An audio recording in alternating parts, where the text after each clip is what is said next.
Welcome to the Golden Seams, where we, Gabe and Michae, your hosts, invite you to join us on a transformative journey of self-discovery and personal growth. Our podcast is all about helping you uncover your authentic self, find your true calling, and create prosperity in alignment with your deepest values and aspirations.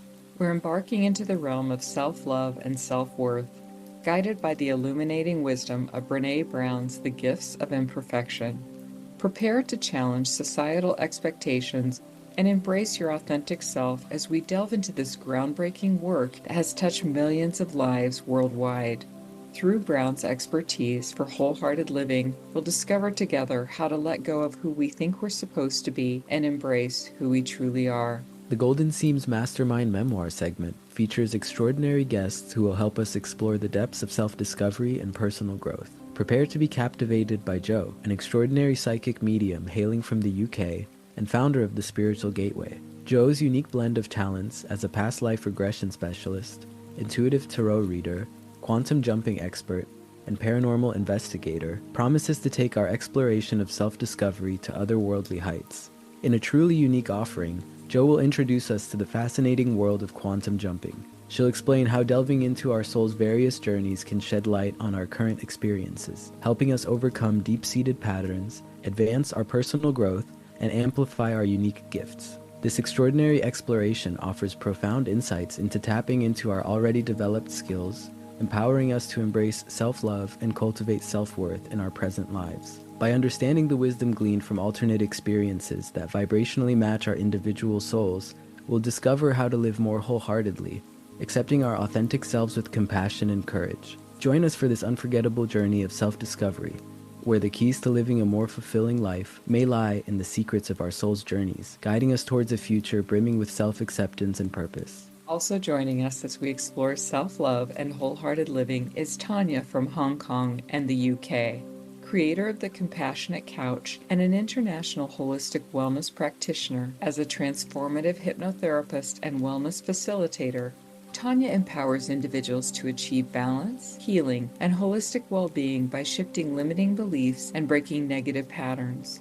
Her work, deeply rooted in the mind-body connection, spans a diverse range of subjects including vision boarding, manifestation, gratitude, and personal empowerment. Tanya hosts wellness workshops and hypno-meditation classes, inspiring transformation and unlocking human potential. She will be illuminating the path to manifesting our authentic selves through the art of vision boarding. Tanya will guide us in creating powerful visual representations of our deepest aspirations and self-worth, demonstrating how these tangible reminders can nurture our journey towards wholehearted living. Through this creative process, we'll learn to embrace our imperfections, visualize our potential, and courageously step into a future aligned with our true selves. Tanya's expertise will help us transform abstract concepts of self-love into concrete daily practices, empowering us to live with purpose and joy. And, as an added bonus for our tiered Patreon members, Tanya will be sharing a special session connecting each of you to your vision board aspirations and bringing them forward into your life. Each of these inspiring women will offer unique perspectives on self-exploration and personal development, providing you with practical tools to enhance your journey of self-discovery and growth. Now, let's get into wholeheartedness. If we want to live and love with our whole hearts, and if we want to engage with the world from a place of worthiness, we have to talk about things that get in the way, especially shame, fear, and our resistance to vulnerability. Why? We have more access to information, more books, and more good science. Why are we struggling like never before? Because we don't talk about the things that get in the way of doing what we know is best for us, our children, our families, our organizations, and our communities. We don't talk about what keeps us eating until we're sick, busy beyond human scale, desperate to numb and take the edge off, and full of so much anxiety and doubt that we can't act on what we know is best for us. We don't talk about the hustle for worthiness that's become such a part of our lives that we don't even realize that we're dancing. This is from Brené Brown, The Gifts of Imperfection, The Things That Get in the Way.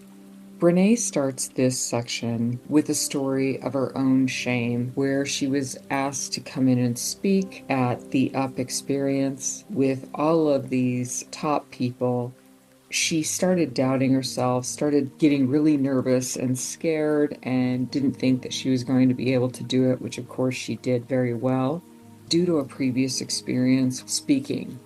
A woman had overrode her at this swanky country club, as she calls it, told Brené what she could and could not say. She could not talk about shame or the things that related to that.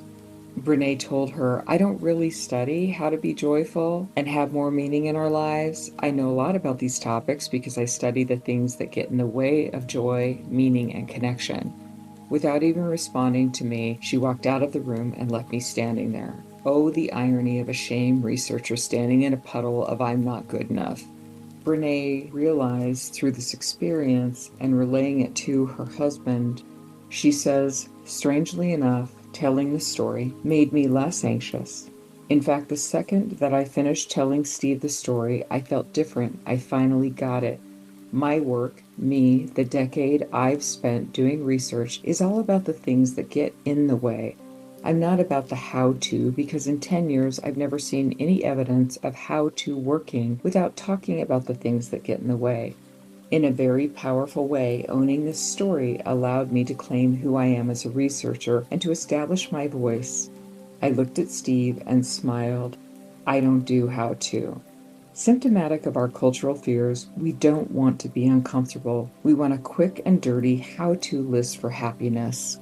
If we really want to live a joyful, connected, and meaningful life, we must talk about the things that get in the way.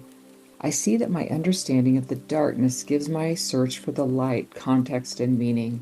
Brené goes on to say, in Jungian circles, shame is often referred to as the swampland of the soul. I'm not suggesting that we wade out into the swamp and set up camp. I've done that and I can tell you that the swampland of the soul is an important place to visit, but you would not want to live there.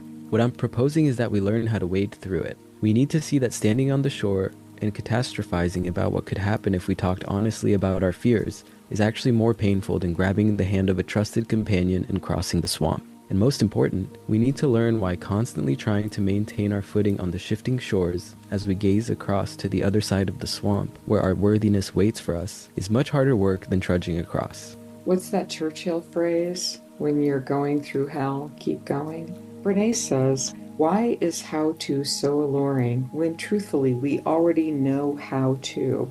Yet we're still standing in the same place longing for more joy, connection, and meaning. Brené talks about how she knows the Weight Watcher points for every food in the grocery store. She can recite the South Beach Phase 1 grocery shopping list and so forth. We know how to do these things, except we're not implementing them. This idea that sometimes we think we're left with trying to find the truth when the reality is we're really just struggling to face it. Sometimes it is something that we've come across or has been presented to us, somehow has been brought into our awareness. But like you said, the coping mechanisms or the preparation necessary to face it might not be there, so we dismiss it and distract or avoid. Yes, sometimes it's about releasing a pattern due to a belief Right. and then creating a new pattern to fill that space. One of the interesting things that she adds in here, she says some of the anxiety is just part of living, but there are days when most of my anxiety grows out of the expectations I put on myself. There are days when I can fight the urge to be everything to everyone, and there are days when it gets the best of me. So true. Unless we have set up those patterns and habits and behaviors that support us. When I'm dealing with a difficult situation, a negotiation, a difficult business situation that I had worked out in the morning before I went to work, and I had to make that part of my ritual so that I could maintain a steady balance throughout the day. Doesn't mean that I went home and had great habits later in the day because I'd always have a drink at the end of the day. These were the things that I had created for my own coping mechanisms. When my career became more and more difficult, my next coping mechanism before I got really into serious health issues was, of course, the antidepressants and the anti-anxiety pills and so forth becomes the pattern and the route. And I was still balancing that out with running and all the other things that I was doing. The scales got tipped on that anxiety side for me due to the expectations that not only were put on me, but that also I put on myself. It's crazy to see how in culture they encourage, support, and provide tools for us to do that dehumanizing to ourselves. It's so normalized and prevalent that there are systems, tools, and professionals to help us sustain an inhumane lifestyle for ourselves. With blinders on, they'll help us the whole way. With good intention. I don't think that any of it is malintended. It's a little bit jarring on the other side of it to reflect on what's going on in mass. Busy, numb, take the edge off, just Right. keep going. I had a friend say to me, you go to the doctor to get well so you can work again, so you don't miss work. You don't go to the doctor to get better. I know that there's truth to it. We should be contributing to society and of service, and all those things are essential to survival. But at what point, if your well-being is second to the survival of your employer, what are we doing other than being indebted? We have to make the taxes. We have to make sure we don't go in debt, keep up with our mortgage, the rent, whatever, car payments, gas. At a certain point, it's who are we serving if we're not serving ourselves? Yes. The other piece is we have the expectations which lead to the anxiety, Mhm. which supports the I can't measure up. Then it loops Right. back to more of the expectations and it just keeps amplifying into the anxiety. And then the if I don't do this, I won't measure up. And then hits into our worthiness and starts what Brené calls the shame hustle. I love that so much. That was such a powerful imagery for me. The idea that when I think of hustling, sometimes I think of making quick money, scheming. Some people who hustle are pool halls doing all sorts of stuff. It's so funny to think that we can do that to our own selves when we feel shame to try to qualify for the worthiness of somebody. A lot of the times, inauthentic and meaningless gestures that don't actually represent ourselves or how we're feeling or what we mean or what we embody. A long time ago, I realized everybody's prostituting themselves in one form or another. You Yeah. just have decided how you're going to do it. That's it. Yeah. Nobody is here who is not doing that. And it goes back to worthiness. And once you step really fully into worthiness, which is a lifelong pursuit, I think, for every one of us, once you step back into that, that's when not only do you start to leave the shame hustle behind or Yeah. visit it less frequently, but you also step out of the prostituting yourself for anything or anyone. And it's a matter of being really honest with yourself and saying, where am I exchanging my Right. XYZ for XYZ in return? The way you know is it's cutting into you. Yes. The way I could see measuring effectively is by identifying the needs. I think the boundary stuff we did was so helpful for this for me. In order to determine and define and protect the boundaries, I needed to identify the needs to preserve and what my needs are to Yes. create this shape. Going back to that mental loop of the expectations, anxiety, not measuring up, feeling unworthy, got to keep pushing it, pushing it, pushing it, you end up manifesting more of that. So that's a big deal right there. Brene goes on and she says, when we struggle to believe in our worthiness, we hustle for it. We accept the love we think we deserve in every situation. I think about that a lot. And this idea of worthiness, the sense of self, going back into what we tolerate in work conditions, in social settings, in our friendships, relationships. The baseline of it is this, again, with the boundaries. What are we accepting? It's so interesting. Elevate your journey of self-discovery and personal growth with our exclusive Patreon offerings at the Golden Seams. Our carefully crafted content includes powerful tools designed to support you on your path to wholehearted living. Immerse yourself in our transformative deep meditation and subliminal audio sessions, infused with Solfeggio frequencies and binaural beats to naturally integrate and foster authentic living.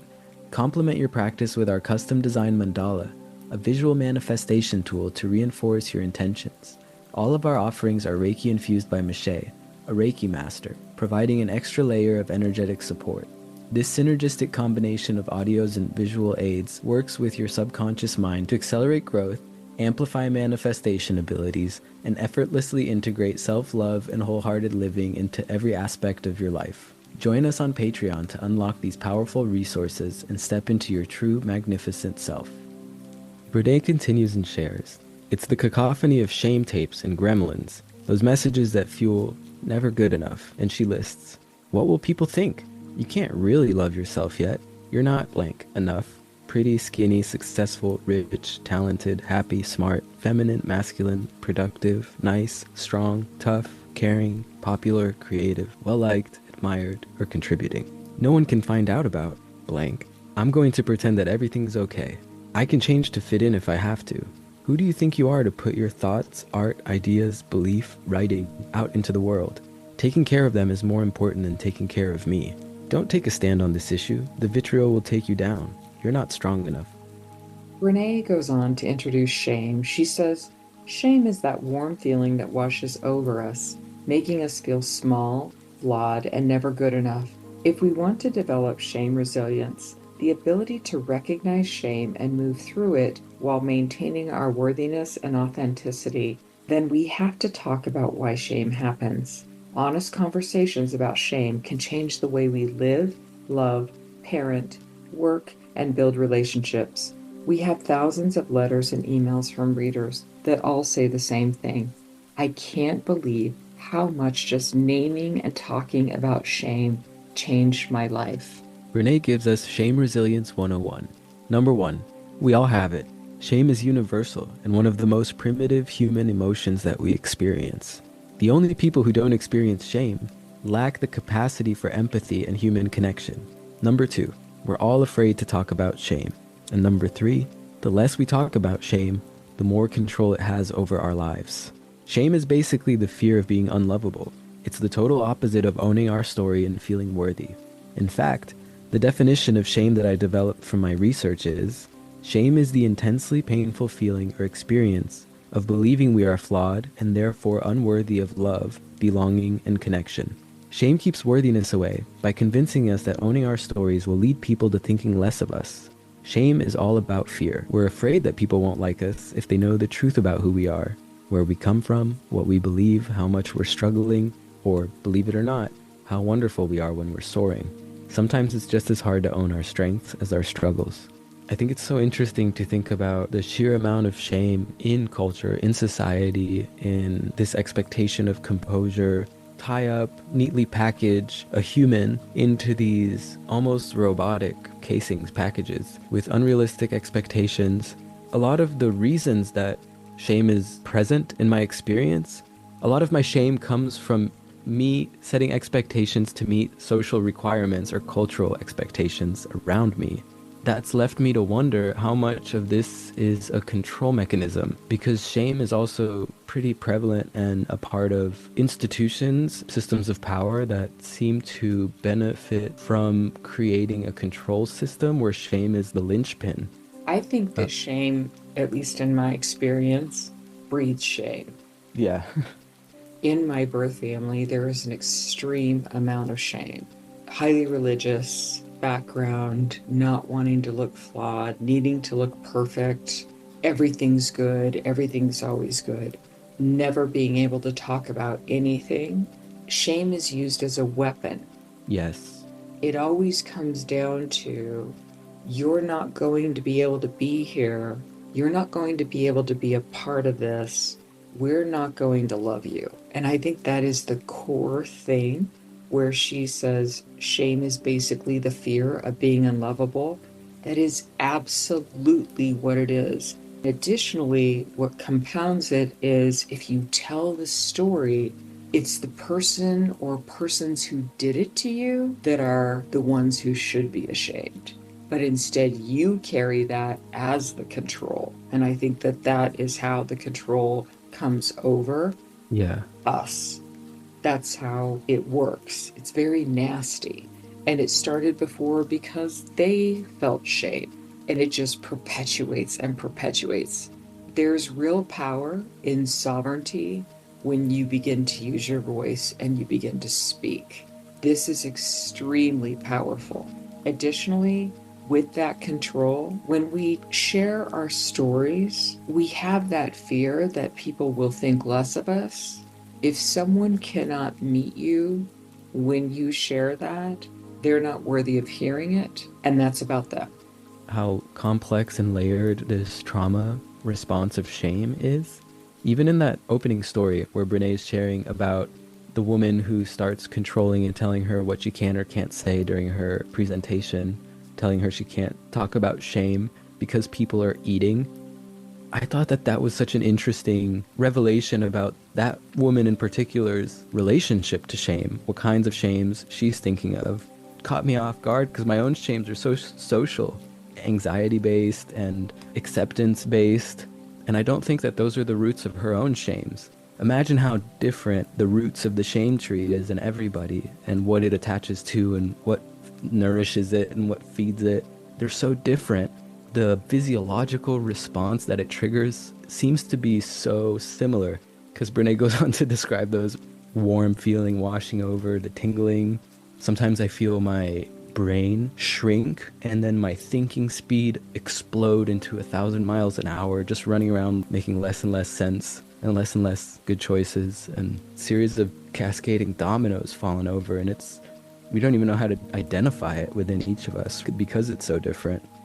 Brené talks to us about misperceptions. She says, people often want to believe that shame is reserved for the folks who have survived terrible traumas, but this is not true. Shame is something we all experience, and while it feels as if shame hides in our darkest corners, it actually tends to lurk in all of the familiar places, including appearance and body image, family, parenting, money and work, health, addiction, sex, aging, and religion. To feel shame is to be human. She goes on to say, the stories of our struggles are difficult for everyone to own, and if we worked hard to make sure everything looks just right on the outside, the stakes are high when it comes to truth telling. This is why shame loves perfectionists. It's so easy to keep us quiet. So true. To the fear of disappointing people or pushing them away with our stories, we're also afraid that if we tell our stories, the weight of a single experience will collapse upon us. There is a real fear that we can be buried or defined by an experience that, in reality, is only a sliver of who we are. As Brené shares this, it takes me back to judgment.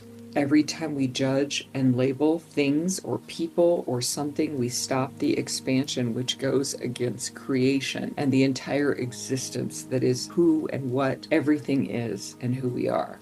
Brené continues, if shame is the universal fear of being unworthy of love and belonging, and if all people have an irreducible and innate need to experience love and belonging, it's easy to see why shame is often referred to as the master emotion. We don't have to experience shame to be paralyzed by it. The fear of being perceived as unworthy is enough to force us to silence our stories. This is another extremely profound point in the sense of what is occurring in the United States right now, with the full understanding that no law can change who you are. There are bigger things that created you than any man-made law. We cannot be less just because someone puts it into a law. That is about them. So stand tall, 6 feet tall, 6-inch heels. And it is important to pay attention to the times in history and the places in the world where the worthiness of a human being was starting to be determined by law, and what starts to happen shortly after that, and how important it is to practice the kindness, the harmony, and the presence we learned with Charlie Mackessy's book. It's important to practice the boundaries to protect our needs and space, to cultivate that worthiness for ourselves, like we learned with Melissa's book. And this self-acceptance in the face of almost a label-making machine to try to put labels on us, identities to ourselves that are all restricting and limiting and conditional for the sake of control. Brené tells us, if we all have shame, the good news is we're truly grateful for your presence and participation in this journey of self-discovery and personal growth. Remember, your path to authenticity and prosperity is unique, and we're honored to be a part of it. If you found value in today's episode, we invite you to like, subscribe, and share it with others who might benefit. Until next time, embrace your imperfections and let them be your greatest gifts. This is Gabe and Michae signing off from the Golden Seams. May you discover the courage to be vulnerable, the compassion to love yourself, and the wisdom to live wholeheartedly. May your path be golden as you find the strength to mend and beautify the broken parts of your life, weaving golden threads through the fabric of your authentic self, just like the art of kintsugi. We'll see you in our next episode.